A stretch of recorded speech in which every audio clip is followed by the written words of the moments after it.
17, 14, 20 Matius 17, 14, 20 Ketika mereka sampai di kerumunan, seorang pria mendekatinya, berlutut di depannya, berkata, "Tuhan, kasihanilah anakku, karena dia menderita epilepsi dan sangat menderita, karena sering jatuh ke api, dan sering ke air. Jadi saya membawanya ke murid-murid Anda, dan mereka tidak bisa menyembuhkannya." Yesus menjawab, "Generasi yang tidak setia dan sesat. Berapa lama aku akan bersamamu? Berapa lama aku akan bertahan denganmu? Bawa ke sini untuk saya." Yesus menegurnya, setan itu meninggalkan dia, dan anak laki-laki itu sembuh sejak saat itu. Kemudian para murid datang kepada Yesus secara diam-diam dan berkata, "Mengapa kami tidak dapat mengusirnya?" Dia berkata kepada mereka, "Karena ketidakpercayaan mereka. Karena dengan sungguh-sungguh saya katakan kepada Anda, jika Anda memiliki iman seperti biji sesawi, Anda dapat mengatakan kepada gunung ini, 'Pindah dari sini ke sana,' dan gunung itu akan berpindah, dan tidak ada yang mustahil bagi Anda."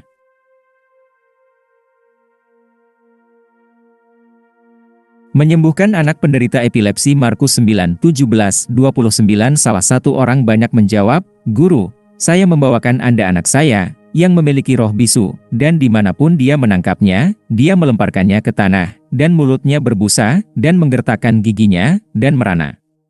Saya meminta murid-murid Anda untuk mengusirnya, dan mereka tidak bisa." Dia menjawab, "Kamu generasi yang tidak setia, berapa lama aku akan bersamamu? Berapa lama aku harus bertahan? Bawa dia kepadaku." Mereka membawanya kepadanya, dan ketika dia melihatnya, rohnya segera mengguncangnya, dan dia jatuh ke tanah, berkubang dan mulutnya berbusa. Dia bertanya kepada ayahnya, "Sudah berapa lama sejak hal ini sampai kepadanya?" Dia berkata, "Sejak kecil. Berkali-kali dia melemparkannya ke dalam api dan ke dalam air, untuk menghancurkannya. Tetapi jika Anda dapat melakukan apa saja, kasihanilah kami dan bantu kami." Yesus berkata kepadanya, "Jika kamu dapat percaya, segala sesuatu mungkin bagi dia yang percaya."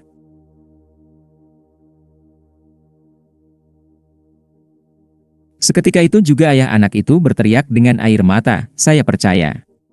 Bantu ketidakpercayaan saya." Ketika Yesus melihat orang banyak datang berlarian, dia menegur roh najis itu, berkata kepadanya, "Roh bisu dan tuli, aku perintahkan kamu, keluarlah dari dia, dan jangan pernah memasukkannya lagi." Setelah banyak berteriak dan kejang, dia keluar dari situ. Anak laki-laki itu seperti orang mati, sedemikian rupa sehingga kebanyakan dari mereka berkata, "Dia sudah mati." Tetapi Yesus memegang tangannya dan mengangkatnya, dan dia bangun. Ketika dia memasuki rumah, murid-muridnya bertanya kepadanya secara pribadi, "Mengapa kita tidak bisa mengusirnya?" Dia berkata kepada mereka, "Tipe ini tidak bisa meninggalkan apapun kecuali sholat dan puasa." Apa yang diungkapkan hal ini tentang Yesus? Dia bisa menyembuhkan terlepas dari kualitas iman seseorang. Tapi dia jengkel dengan ketidakpercayaan yang mempertanyakan kemampuannya untuk melakukannya.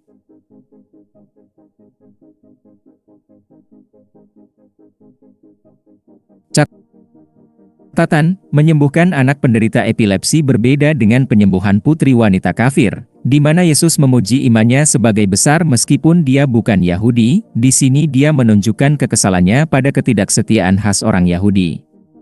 Catatan Matius menyiratkan bahwa ketidakpercayaan para murid harus disalahkan, sementara catatan Markus tentang ketidakpercayaan sang ayah. Keduanya harus disalahkan, belum lagi masyarakat Yahudi pada masa itu yang mempromosikan ketidakpercayaan tersebut. Namun ungkapan yang paling menarik di sini adalah pernyataan sang ayah, "Saya percaya, bantu saya mengatasi ketidakpercayaan saya."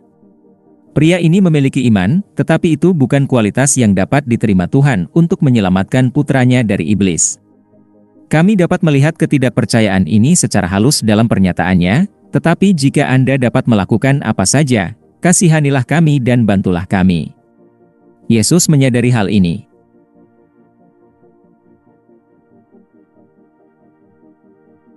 Paulus menulis tentang kualitas iman Abraham, namun dia tidak goyah karena ketidakpercayaan akan janji Allah, tetapi dikuatkan dalam imannya dan memuliakan Allah, yakin sepenuhnya bahwa Allah mampu melakukan apa yang telah dijanjikannya.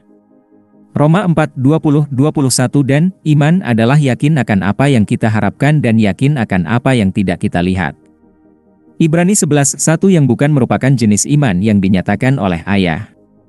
Tidak seperti beberapa mujizat lainnya sebelumnya, dia tidak mempertanyakan kehendak Yesus tetapi kemampuannya yang sebenarnya ini tidak dapat diterima.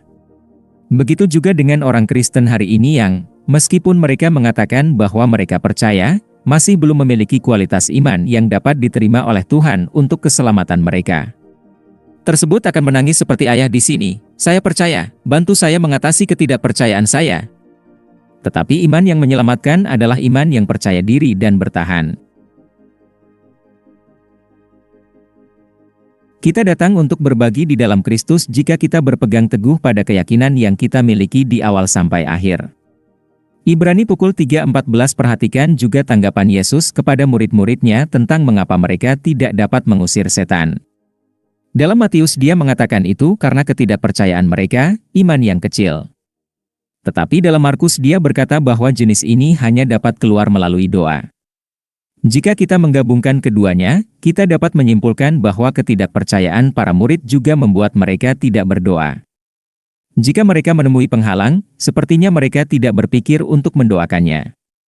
Demikian juga, kita dapat menggunakan kualitas kehidupan doa kita sebagai ukuran kualitas iman kita. Pengakuan iman Tuhan Yesus Kristus, saya mengakui dosa-dosa saya, dan saya bertobat dari dosa-dosa saya, dan saya mengakui Tuhan Yesus Kristus sebagai satu-satunya dan cukup juru selamat hidup saya, menulis nama saya dalam buku kehidupan.